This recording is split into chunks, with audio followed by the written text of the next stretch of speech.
Corona के समय बहुत डिप्रेशन की भी बातें आप सुन रहे हो, खासकर जो यंगस्टर्स हैं जिनको ऐसा लग रहा है कि पता नहीं क्या अब आगे होगा, पता नहीं जिंदगी तो नहीं खत्म हो गई, वो बड़ा नेगेटिव थॉट्स, बहुत नकारात्मक सोच में आ रहे हैं। मैं इसीलिए इस चर्चा को छेड़ रही थी कि लोग ये भी समझें। मैं आपसे ये नहीं चाह रही हूँ कि आप बखान करें, बखान के तौर पर नहीं, बल्कि एक प्रेरणा के तौर पर मैं उन चीजों को कि आप चंद पैसों के साथ जी जी जी। लेकिन मैं यही कहूंगा यंगर जनरेशन से या जो मिडिल एज लोग हैं उनसे भी कि आप पेसिमिस्ट मत होइए, नकारात्मक नहीं होना चाहिए, इसलिए कि जिंदगी जो है ये बड़ी जिंदा चीज है। कहिए ये फिर उठेगी, फिर ठीक होगी, फिर ये जो धूल लगी है बदन पे झाड़ के फिर चल पड़ेगी, फिर उसमें सारी वही काम, खुशियां, कामयाबियां, हैरतें, रिश्ते, दोस्तियां, मोहब्बतें सब वापस आ जाए। जावेद जी, आपकी सोच बहुत स्पष्ट रहती है, साफ रहती है और बहुत सटीक रहती है। आप जब फिल्मों के लिए लिखते हुए सीन की डिमांड पर कितना लिखते थे और उसमें जावेद अख्तर कितना होते थे? देखिए दोनों ही बात है।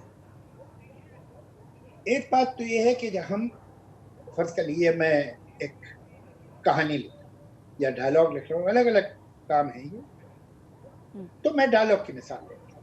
मैं डायलॉग लिख रहा हूँ तो अगर मैं एक जालिम आदमी के डायलॉग लिख रहा हूँ तो मेरा ये फर्ज है कि मैं उस जालिम आदमी की तरह सोचूं कि ये आदमी कैसे बात करेगा, जैसे एक्टर करता है एक्टिंग कि अगर आप उसे एक विलन का रोल देते हैं तो विलन की तरह करता है, हीरो का रोल देते हैं तो हीरो की तरह करता है, एक बहुत शरीफ और नेक आदमी का रोल देते हैं तो वैसे करता है, एक बदमाश आदमी का रोल करता है वैसे करता है। उसी तरह जो राइटर है वो भी एक गवर्नमेंट एक्टर है, वो अलग अलग कैरेक्टर से आइडेंटिफाई करता है कि ये आदमी का जो मेंटेलिटी है, ये इसकी जो साइकोलॉजी है, इसका जो इंटेलेक्चुअल लेवल है या इसका जो कल्चरल बैकग्राउंड है, यह आदमी ऐसे समय में किस तरह से बात करेगा, क्या कहेगा, तो आप उसके लिखते हैं।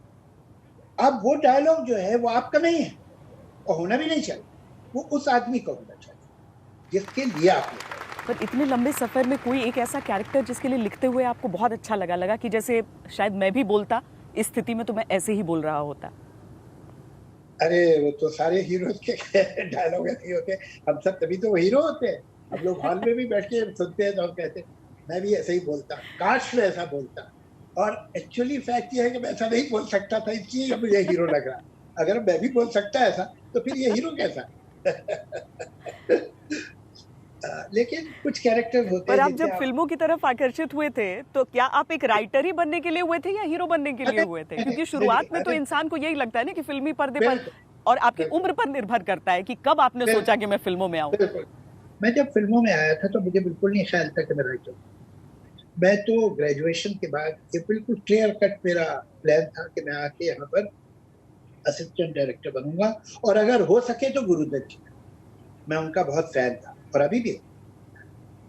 इत्तेफाक की बात कि जब मैं आया तो उसके कोई 8-10 दिन के अंदर उनकी डेथ ही हो गई, तो उनसे तो मैं कभी मिल भी नहीं पाया।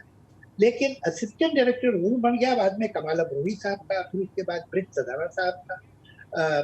और यही सोच के बना था कि मैं डायरेक्टर बनूंगा। लेकिन हुआ ये कि जहां मैं जैसे ब्रिज साहब के साथ काम कर रहा था, कहीं काम, तो कोई सीन कभी गड़बड़ होता था, सेट पे आता था। और उस जमाने में तो सेट पे आया करते थे सीन, पूरी स्क्रिप्ट हार्ड बाउंड तो होती नहीं थी किसी के पास। तो कुछ डायरेक्टर ना खुश होते तो मैं अपनी खिदमत पेश कर देता, सर मैं कहिए मैं कुछ कर दूं, हाँ करो भाई।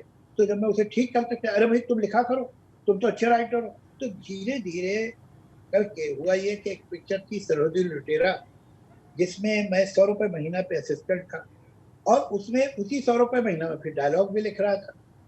तो वहां सब लोगों ने मेरी बड़ी तारीफ की, स्टंट फिल्म थी बिल्कुल, उसमें डायलॉग वगैरह क्या होते हैं, लेकिन फिर भी बहुत तारीफ की।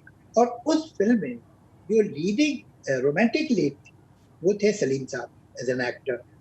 वहां हम दोनों की मुलाकात हुई, दोस्ती हो गई, और उन्होंने भी मुझे बहुत अच्छा। इनकरेज किया कि भाई आप अच्छा। राइटर बनिए, आप तो बहुत अच्छा लिखते हैं और डायलॉग तो आपकी फोटे है, आपको करना ही चाहिए। तो इस तरह से फिर आगे जाके हम दोनों साथ में हो गए।